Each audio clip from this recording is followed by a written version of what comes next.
الحمد لله حمدا كثيرا كما أمر ونشهد أن لا إله إلا الله وحده لا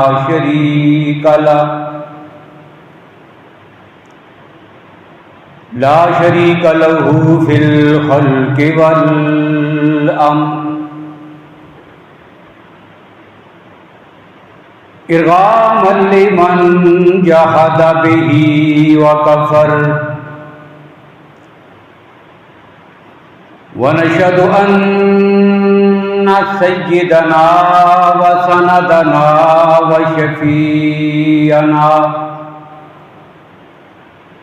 وشفيعنا محمدا عبده ورسوله أما بعد فأعوذ بالله من الشيطان الرجيم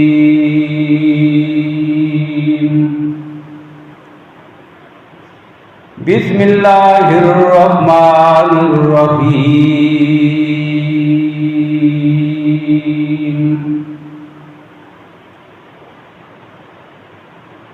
يا أيها الذين آمنوا لا تقدموا بين يدي الله ورسوله وقال الله تبارك وتعالى في مقام آخر يا أيها الذين آمنوا عليكم أنفسكم لا يضركم من ضل إذا اهتديتم إلى الله مرجعكم جميعا فَيُنَبِّئُكُم بِمَا كُنتُمْ تَعْمَلُونَ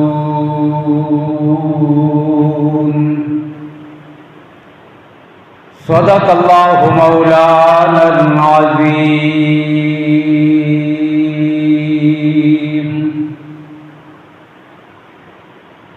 اللہم صل علی محمد وعلی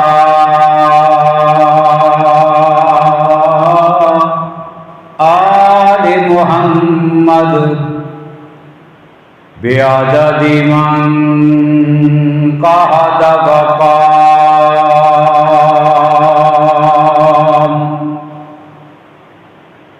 وصل على محمد وعلى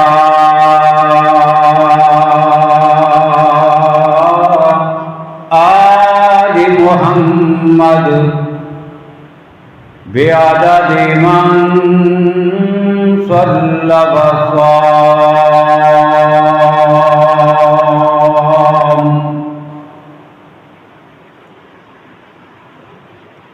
قابل صد احترام بزرگوں، بھائیوں، عزیز دوستوں،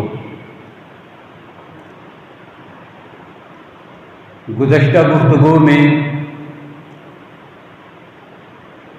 اصلاح معاشرہ کے حوالے سے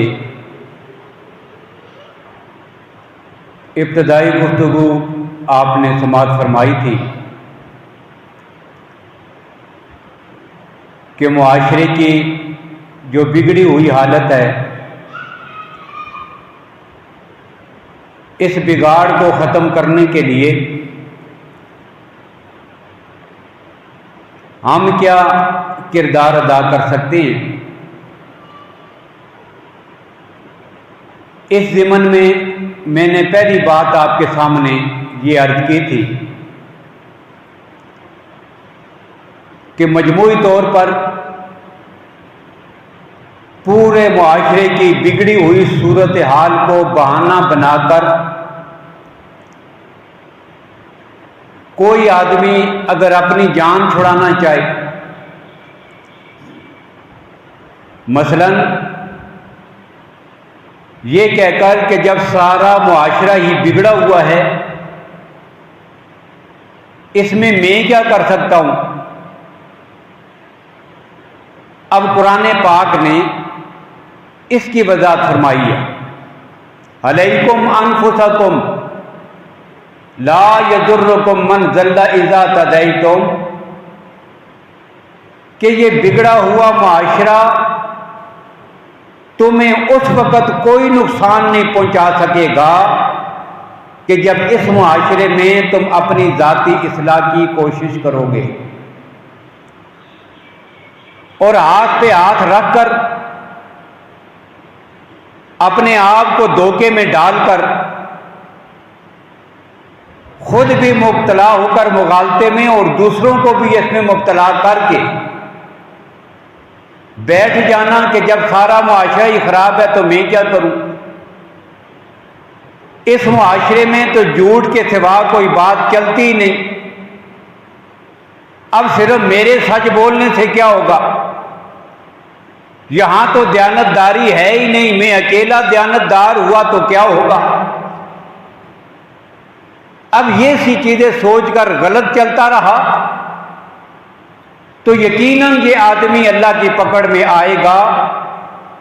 الی اللہ مرجعکم، ہم نے جب اللہ کے حضور لوٹ کے جانا ہے تو ہم نے پورے معاشرے کا حساب نہیں دینا، ہم نے اپنی ذات کا حساب دینا ہے۔ اس لیے پہلا کام میں نے کہا کیا کرنا ہے کہ ہم نے اپنی ذات کی اور اپنی جان کی بھی فکر کرنی ہے، ہم سیدھی راہ پہ چلیں، ہم ٹھیک ہو جائیں۔ اور جب سب سے پہلے ہم اپنے آپ کو ٹھیک کریں گے تو یہ سارے ہم مل کر، میں ہوں، دوسرا ہے، تیسرا ہے، اب میں کے ساتھ دوسرا ملا تو ہم ہو گئے، اور جب بہت سارے یہ میں مل جاتے ہیں تو پھر معاشرہ ہی بن جاتا ہے۔ جب میں ٹھیک ہوا تو ایک ایک نے اپنے آپ کو ٹھیک کیا تو معاشرہ خود بخود ٹھیک ہو جائے گا۔ یہ پہلی بات تھی۔ اور دوسری بات میں نے کہی تھی کہ اپنی ذات کا فائدہ سوچنے کی بجائے ہم پوری انسانیت اور اللہ کے مخلوق کا فائدہ سوچیں، صرف اپنی ذات کا نہ ہو۔ اور صرف اپنی ذات کی جس کو فکر ہوتی ہے، اسی فکر اور سوچ کو انانیت کہتے ہیں۔ اس کی وجہ ذاتی شہرت، غرور، تکبر، حسد اور بغض، یہ جتنی بیماریاں ہیں یہ اس انانیت کی چھتری کے نیچے چھپی ہوئی ہیں۔ اب یہ چھتری جب ہم نے ہاتھ میں کھول لی، انانیت آ گئی، پھر غرور بھی آئے گا، پھر تکبر بھی ہے، پھر حسد بھی ہے، پھر بغض بھی ہے، دوسروں سے نفرت بھی ہے، ملک و ملت سے غداری بھی ہے۔ سب کچھ ہم کر لیں گے، کیوں؟ اپنی ذات کا وقتی فائدہ چاہیے ہمیں۔ اب یہ معاشرے کی بگاڑ کی وجہ ہے، اب یہ بھی ختم کرنی ہے۔ اور اسی ضمن میں آج جو بات میں نے کرنی ہے وہ یہ ہے کہ صرف انسانیت ہی نہیں، ساری مخلوقات کی ہمدردی اور فکر اور ان کے ساتھ ان کا غم، یہ جب تک پیدا نہیں ہوگا کامیابی نہیں ہوگی۔ دوسروں کا نقصان کر کے، دوسروں کو پریشان کر کے، کسی کو اذیت پہنچا کر کائنات میں کبھی کوئی آدمی کامیاب نہیں ہوا۔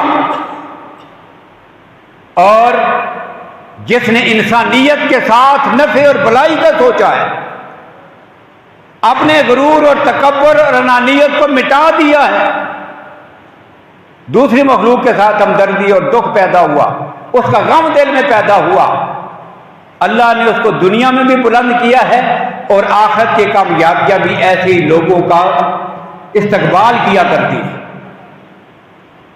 امام غزالی رحمۃ اللہ تعالی علیہ، کس نے ان کا نام نہیں سنا ہوگا؟ اپنے زمانے کا ولی بھی ہے، مفکر بھی ہے، فقیہ بھی ہے، محدث بھی ہے، مورخ بھی ہے، دنیا تصوف کا امام بھی ہے، عظیم شخصیت۔ اور آج بھی اگر کوئی شخصیت بہت بڑی ہو، علم میں، تقوی میں، طہارت میں، تصوف میں، سلوک میں، تو کہتے ہیں یہ تو غزالی دوران ہے۔ یہ جو لقب ہم دیتے ہیں نا بڑے بڑوں کو کہ یہ کوئی غزالی دوران، کیا مانا؟ اس دور کا غزالی یہ ہے۔ تو پتہ کیا چلا کہ غزالی پھر کوئی گزرا ہے کائنات میں، کوئی بڑی شخصیت ہے۔ اب اسی امام غزالی رحمہ اللہ کے بارے میں تاریخ نگاروں نے ایک بات لکھی۔ ان کی وفات ہو گئی، ان کے وصال کے بعد کسی نے خواب میں ان کو دیکھا۔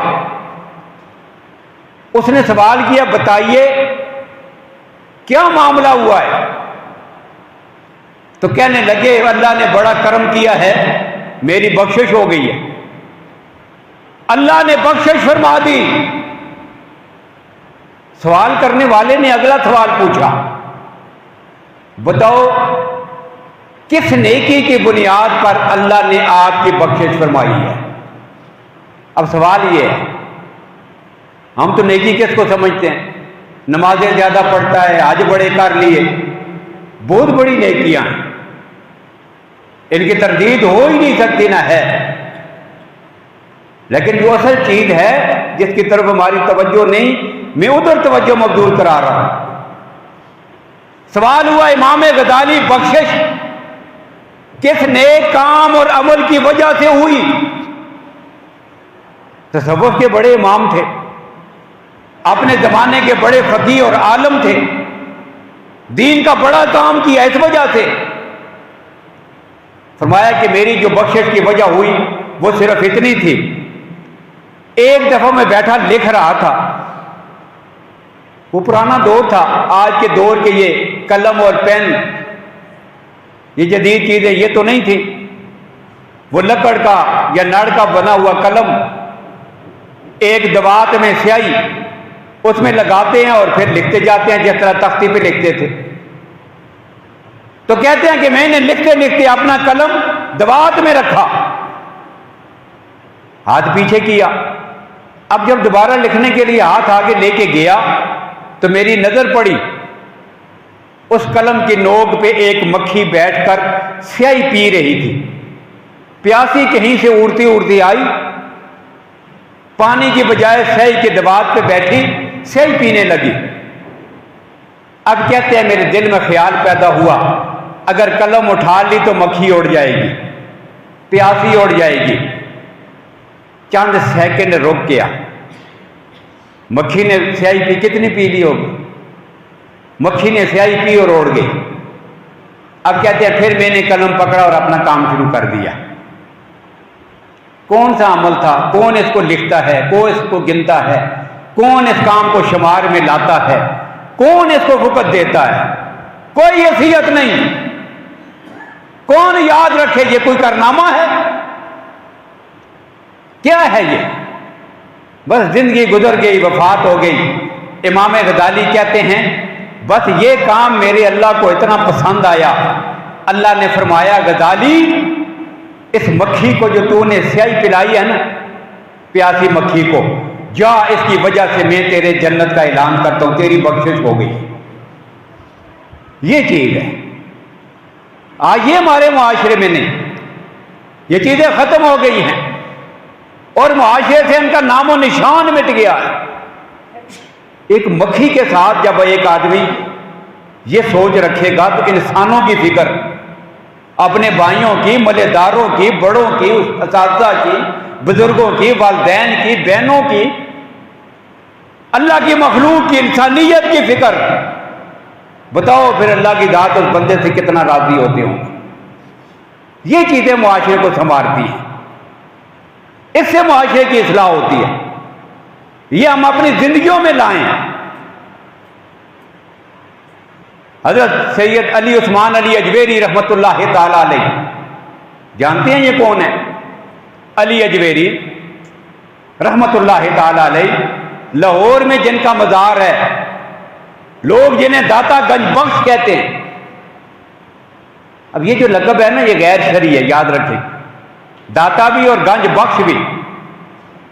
داتا کا عربی میں معنی ہوتا ہے وہاب، اور وہاب جو ہے یہ اللہ کا نام ہے، بہت زیادہ عطا کرنے والا. انک انت الوہاب، میرے اللہ دینے والا صرف تو ہے. یہ قرآن پاک کہتا ہے. ہم نے اللہ کے ولیوں کو وہاب بنا دیا، داتا. اور گنج بخش، گنج خزانے کو کہتے ہیں، اور بخش بخشنے والا، خزانے بخشنے والا. وَعِندَهُ مَفَاتِحُ الْغَیْبِ، کائنات کے سارے خزانوں کی چابیاں تو اللہ کے ہاتھ میں. خزانے بخشنے والا کون؟ اللہ. سب کچھ دینے والا داتا کون؟ اللہ. تو یہ غیر شرعی لقب ہم نے اللہ کے ولیوں کے ساتھ جوڑ دیے. اور جب ان کا رد کیا جائے، جب اس کے قرآن و سنت کی روشنی میں تردید کی جائے، پھر جن کے اندر شرک ہوتا ہے نا، وہ کیا کہتے ہیں؟ کہتے ہیں یہ دیکھو نا، یہ اللہ کے ولیوں کو نہیں مانتے. بھائی اللہ کے بندے، ولیوں کی عظمت کا انکار کرنا براہ راست اللہ کی ذات سے جنگ کرنا ہے. اللہ کے نبی نے نہیں ارشاد فرما دیا تھا من ہادی لی ولیًا، لوگوں جو میرے کسی ولی سے دشمنی رکھے گا فقد آذنتہ بالحرب، میں اسے چیلنج کرتا ہوں میرے ساتھ آ کے میدان میں جنگ کرے. یہ اللہ اور اس کے رسول کے ساتھ جنگ ہے، اولیاء کی دشمنی. یہ کوئی چھوٹا سا کام نہیں، بہت بڑا جرم ہے. لیکن اللہ کی ذات کے، اس کی صفات میں کسی کو شریک کر دینا. اللہ وہاب ہے تو یہ بھی داتا ہے، اللہ خزانے بخشنے والا ہے تو یہ بھی گنج بخش ہے. یہ شرک ہے. تو بہرحال میں کیا یہ رہا تھا، حضرت عثمان علی اجویری رحمۃ اللہ تعالی علیہ، کشف المحجوب ان کی کتاب ہے. بہت ساری تصانیف ہیں، مشہور کتاب ہے کشف المحجوب. اس نے ایک واقعہ لکھا. کہتے ہیں اللہ کا بہت بڑا ایک ولی تھا. اس نے اپنے رب سے دعا کی، یا اللہ مجھے بتا دے کہ تیرا سب سے مقرب بندہ کون ہے، جو اس وقت لوگوں میں، مخلوق میں سب سے زیادہ تیرا قریبی ہے، وہ کون ہے. اب کہتے ہیں اللہ نے خواب میں ان کو بتا دیا. ایک کپڑے کی دکان کرنے والا عام دکاندار، کوئی بڑا جبے پہنا ہوا صاحب دستار، ایسا شخص نہیں، عام سا ایک آدمی ہے. اور کام کیا کرتا ہے؟ کپڑے کی دکان کرتا ہے. اشارہ ہوا یہ آدمی ہے، یہ اللہ کا اس دور میں سب سے زیادہ مقرب بندہ ہے. کہتے ہیں وہ اللہ کے ولی بڑے حیران ہوئے، بھئی اس میں تقرب کی وجہ کیا ہے؟ کون سا یہ کام کرتا ہے جس کی بنیاد پہ اللہ نے اسے اپنا اتنا مقرب بنا دیا؟ کہتے ہیں وہ ولی اس کے پیچھے لگ کے دیکھوں تو صحیح. اس کی دکان میں چلے گئے، عام حالات ہیں، بیٹھا ہوا ہے، گاہک آتے ہیں، کپڑا بیچتا ہے. کوئی مزید روٹین نظر نہیں آئی، کوئی بڑی تسبیح پاس نہیں، کوئی لمبے چوڑے مسلے نہیں بچھا رکھے. اب کہتے ہیں بات سمجھ نہیں آئی. میں نے کہا چل اسے سودا کرتے ہیں. میں نے ایک کپڑا اتارا، قیمت پوچھی، اس نے بتائی، میں نے تھوڑی سی کم کی، اوپر نیچے کر کے جس طرح عام سودا ہوتا ہے سودا ہو گیا. پیسے دینے کی باری آئی. کہتے ہیں اب بھی کوئی بات سمجھ نہیں آئی، وجہ کیا اس میں ہے کیا؟ اب کہتے ہیں جب میں پیسے نکالنے لگا تو اس نے کہا کہ ایک منٹ ٹھہریے. میں نے کہا کیا؟ کہتے ہیں وہ سامنے جو دکان ہے نا، یہی کپڑا اسی قیمت پر وہ سامنے والی دکان سے آپ کو ملے گا، لہذا یہ کپڑا آپ مجھ سے نہ خریدیں، اس سے خرید لیں. اب کہتے ہیں میں سوچ میں پڑ گیا، شاید اس کے بھائی کی دکان ہوگی، اس کے بیٹے کی دکان ہے، اس کی اپنی دکان ہے، دو دکانیں ہوں گی آمنے سامنے، تو اپنی دکان سے دوسری دکان میں بیچ رہا ہے. کہتے ہیں میں سوچ میں پڑ گیا. میری سوچ کے منظر کو دیکھ کر اس نے کہا آپ سوچتے کیا ہیں؟ وہ میرے کسی رشتہ دار کی دکان نہیں ہے، نہ بیٹے کی ہے، نہ میری ہے، نہ بھائی کی ہے، آپ اس سے جا کے خریدے۔ کہتے ہیں میں نے پوچھا میں اس سے کیوں خریدوں؟ تو انہوں نے کہا کہ جتنا مجھے ضرورت تھی اتنے میں نے پیسے کما لیے صبح سے اب تک، جو میرا خرچہ تھا میں نے کما لیا ہے، لیکن میں صبح سے دیکھ رہا تھا اس آدمی کی دکان پہ کوئی گاہک نہیں آیا، لہذا آپ مجھ سے خریدنے کی بجائے اس کے پاس جا کے خریدیں۔ کہتے ہیں مجھے پتہ چل گیا اس کے دل میں جو اپنے بھائی کا یہ درد ہے کہ بھائی میرا کام تو پورا ہو گیا، وہ بھی ضرورت مند ہے سامنے، بس اس عمل کی وجہ سے اللہ نے بتا دیا کہ یہ میرے بندوں میں سب سے زیادہ میرا مقرب بندہ ہے۔ کبھی ہم نے بھی اللہ کا قرب حاصل کرنے کے یہ طریقے اختیار کیے؟ سوچے نا، کہتے ہیں معاشرہ بگڑ گیا ہے، ہم بھی تو دکانوں میں بیٹھتے ہیں، ہم بھی تو اپنے کام کرتے ہیں، ہم بھی کاروبار کرتے ہیں، کیا ہمارا یہی رویہ ہوتا ہے لوگوں کے ساتھ؟ جو ہماری دکان چھوڑ کے دوسرے کی دکان میں چلا جائے، ہمارا بس چلے تو ہم اس پہ گولی چلا دیں، ہمیں اپنے مطلب سے ہوتی ہے۔ تو ایک یہ ہے اللہ کے مخلوق کے ساتھ ہمدردی، ان کا خیال، ان کا احساس۔ آج بارشیں بند ہو گئی، عرصہ ہو گیا، ایک طویل کا سالی ہے، بارشیں بند ہے، لیکن آپ کو یاد ہوگا بڑی عمر کے بزرگ بیٹھے ہیں، کچھ ہی عرصہ پہلے تک بارشیں رک جاتی تھی، کیا ہوتا تھا؟ سارے ڈر جاتے تھے، پھر اپنے اپنے طور پہ جو طریقے تھے وہ کرتے تھے۔ نبی اکرم صلی اللہ علیہ وسلم نے یہ طریقے بتائے، اللہ کی ذات سے دعا مانگے، بارش کے لیے دعائیں بھی ہوتی تھی، پھر نماز استسقاء بھی پڑھی جاتی تھی، صدقہ خیرات بھی ہوتا تھا، ڈرتے بھی تھے، کہتے بھی تھے۔ اب مزاج بن گیا ہے، اب وہ عذاب جو آیا ہے نا، اتنا طویل عذاب آ رہا ہے کہ وہ عذاب اب ہمارا مزاج بن گیا، اب نہیں ڈرتے ہم، کوئی خدا کا خوف دل میں پیدا نہیں ہوتا، کوئی فکر نہیں ہوتی۔ ایک زمانہ تھا، کہتے ہیں قحط پڑا، اور قحط کے دور میں اللہ کے کوئی نیک بندے تھے، ایک آدمی گیا، کہتا ہے حضرت بارش نہیں ہوئی، دعا کیجئے۔ اور ہارون الرشید کے دور میں بھی ایسا ہی ہوا تھا، وقت کا حکمران ہے ہارون الرشید، قحط پڑ گیا، اور اس وقت کا چیف جسٹس قاضی القضات امام ابو یوسف رحمۃ اللہ تعالی علیہ، اب امام ابو یوسف کے پاس بادشاہ خود چل کے چلا گیا، جا کے کہتا ہے حضرت بارش نہیں ہو رہی، دعا کیجئے، لوگوں کو کہیں باہر نکلیں، نماز استسقاء پڑھیں۔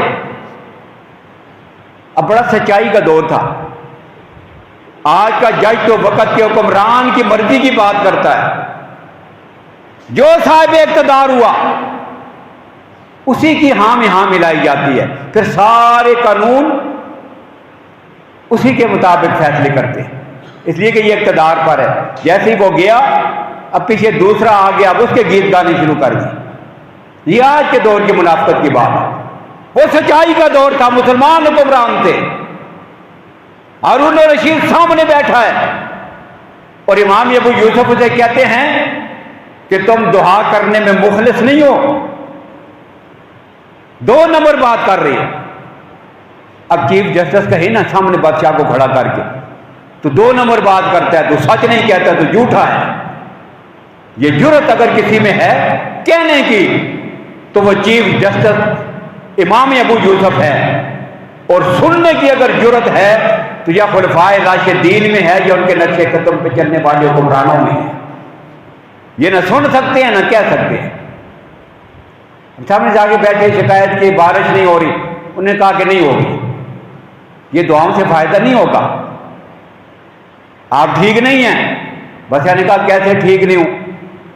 تو چیف جسٹس نے کہا کہ وہ جتنے آپ نے دکانیں بنائی ہیں، وہاں پہ باغ لگائے ہیں، ان میں لوگوں کی زمین بھی تھی، عوام کی زمین ہے، اس پہ آپ نے ناجائز قبضہ کیا، دکانیں بن گئیں، باغات لگ گئے، آمدن اکٹھی ہو کے بیت المال میں آتی ہے، آپ استعمال کر رہے ہیں، اب ان لوگوں کو آپ نے کچھ نہیں دیا، اور جب تک لوگوں کے حقوق کی ادائیگی نہیں ہوگی یہ بارشیں نہیں ہوگی، یہ تو رسمیں ہیں، پھر دعا کرو جی دعا کرو جی، کیا دعا؟ سیدھے ہو جائیں پھر دعا کرو، اور جب ہم سیدھے ہو جائیں نا پھر دعاؤں کی ضرورت بھی نہیں ہوگی، بغیر دعا کے بھی اللہ نازل کرے گا، یہ اللہ کی رحمت ہے۔ بارش کیا ہے؟ اللہ کی رحمت۔ اور جب قوم پہ اللہ کا غضب ہو، اب جس قوم سے اللہ ناراض اور ان پہ رحمت آتی ہے یہ اللہ کا غضب۔ اللہ نے قرآن پاک میں بارش کے یہ لفظ استعمال کیا، والذی یرسل الریاح بشرا، اللہ وہ ہے کہ جو ہوائیں بھیجتا ہے۔ ہوائیں کیا؟ تیز ہوا چل گئی، بادل آ گئے، یا اللہ یہ ہوا اور بادل یہ کیوں آئے؟ اللہ کہتے ہیں یرسل الریاح بشرا بین یدی رحمتہ، میں اپنی رحمت بھیجنا چاہتا ہوں، میں اپنی رحمت بھیجنا چاہتا ہوں۔ اب اللہ نے یہاں یہ نہیں کہا میں بارش برسانا چاہتا ہوں، تو براہ راست اللہ نے قرآن میں بارش کو رحمت کہا، اور رحمت کے مستحق وہ لوگ ہوتے ہیں کہ جو دوسروں پہ ظلم نہیں کرتے، اللہ ان سے راضی ہوتا ہے، اللہ ان سے ناراض نہیں ہوتا۔ تو ہارون الرشید سے کہا، اس سے کہا کہ یہ آپ نے کام غلط کیا ہوا ہے۔ اب وہ بھی اس وقت کا مسلمان حکمران تھا، اس نے کیا کیا؟ اس نے ادھر بیٹھے ہی سارے رجسٹر منگوائے، جن جن لوگوں کی زمینیں قبضہ کی ہوئی تھی سب کو واپس کی۔ اب جیسے ہی واپس کی تو اب کہتا ہے جی اب تو معاملہ صاف ہو گیا۔ انہوں نے کہا کہ بالکل ٹھیک، اب معاملہ ٹھیک ہو گیا۔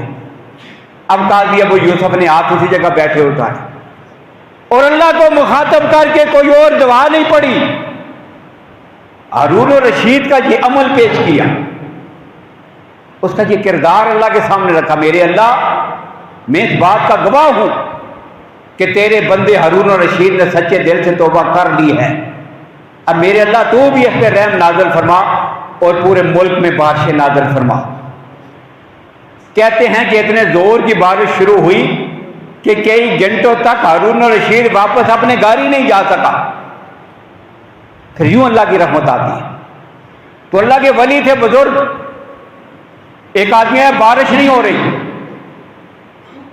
بیٹھے ہوئے تھے، جیب سے 1000 روپیہ نکالا، اسے کہا کہ جاؤ بازار میں اور وہاں سے اس 1000 روپے کا اچھا سا گوشت خرید کے لے آؤ۔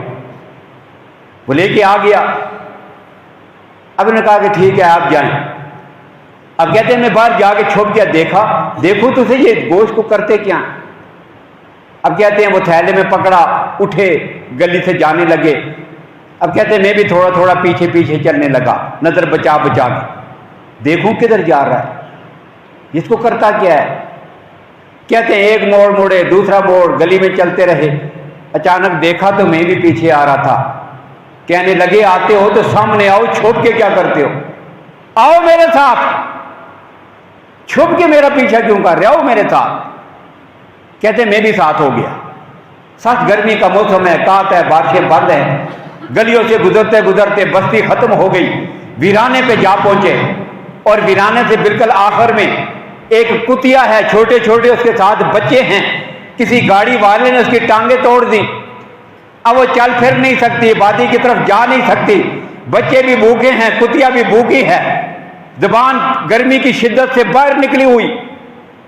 کہتے ہیں سیدھا اس کے پاس جا پہنچے، تھیلا کھولا، بڑے طریقے سے تھیلا کھول کے اس کے منہ کے قریب رکھ دیا۔ پتہ نہیں کتنے دنوں سے بھوکی اور پیاسی تھی، سارا گوشت خوشی کے ساتھ کھا گئی۔ اب کہتے ہیں کہ کھانے کے بعد اس نے اپنا منہ اوپر کر لیا، آسمان کی طرف منہ اوپر اٹھا لیا۔ کہتے ہیں ہم واپس آ گئے، چند قدم چلے تھے کہ موسلادھار بارش شروع ہو گئی۔ وہ کہنے والا کہتا ہے جب میں جا رہا تھا اتنی گرمی تھی کہ پسینے کی وجہ سے میرا لباس بھیگ گیا تھا، اور جو جسم اور کپڑے جاتے پسینے سے بھیگے تھے، واپسی پر وہی میرا جسم اور کپڑے جو وہ بارش کی وجہ سے بھیگ رہے تھے۔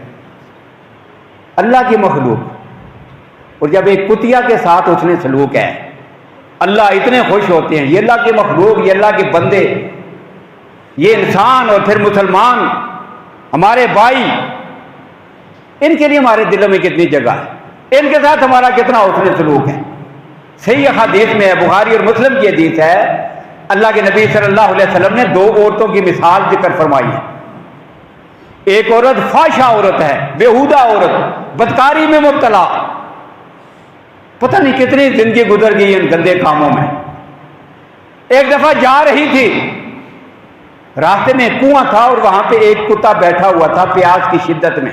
اب پانی نیچے ہے، اوپر پانی نہیں، وہ پانی کے لیے بیٹھا ہے بیتاب ہو کر۔ اب اس نے کیا کیا، اس نے اپنے جوتے کو دوپٹے کے ساتھ باندھا، رسی بھی نہیں ہے، ڈول بھی نہیں ہے، پانی نکالنے کا طریقہ نہیں، اس کے ذہن میں بات آئی۔ اب اسے اپنا جوتا باندھا اپنے دوپٹے کے ساتھ، اس کو پانی میں لٹکایا، پانی باہر نکالا، اس کتے کو پلا دیا۔ اب کتا سیراب ہو گیا، اللہ نے اس کام کی وجہ سے اس کی بخشش فرما دی۔ پچھلے سارے کاموں پہ اللہ نے قلم پھیر دیا، بخشش ہو گئی۔ اور اللہ کے نبی صلی اللہ علیہ وسلم فرماتے ہیں، ایک عورت ہے دن رات عبادت کرتی تھی، بڑی مشہور، عابدہ، زاہدہ، عبادت گزار، لیکن کام کیا کیا، گھر میں ایک بلی رکھی ہوئی تھی، اسے بند کر کے باندھ کے رکھ دیا، کھانے پینے کے لیے کچھ نہیں دیا، بھوک اور پیاس کی شدت میں مر گئی۔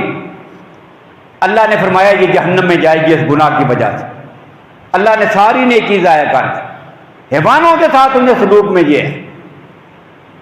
حضرت انس رضی اللہ تعالیٰ عنہ خود بھی ابتدائی دور میں خود بھی 10 سال تک نبی اکرم صلی اللہ علیہ وسلم کی خدمت کرتے رہے۔ اب اللہ کے نبی سے سیکھا تو تھا کہ جو ماتحت ہیں، غلام ہے، نوکر ہے، ملازم ہے، دوسرے انسان ہیں، ان کے ساتھ سلوک کیسا ہو۔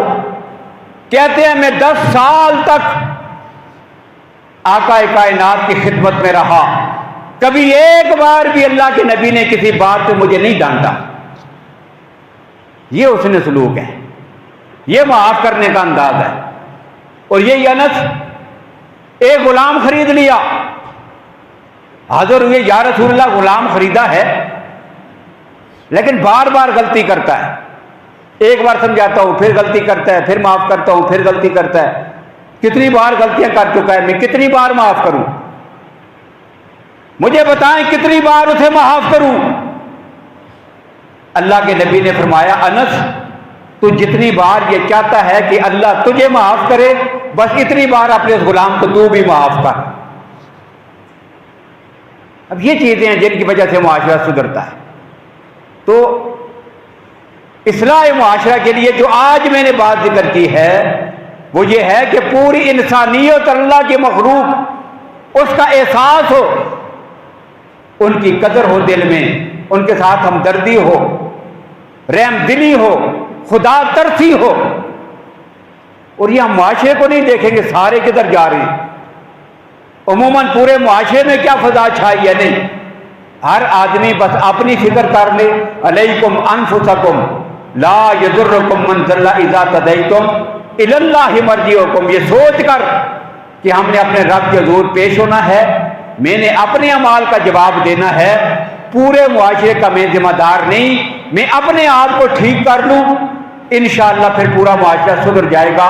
اب باقی گفتگو انشاءاللہ آئندہ جمعہ میں ہوگی۔ اللہ تعالی ہمیں ان چیزوں کو اپنی زندگیوں میں لانے کی توفیق نصیب فرمائیں۔ وآخر دعوانا الحمدللہ رب العالمین۔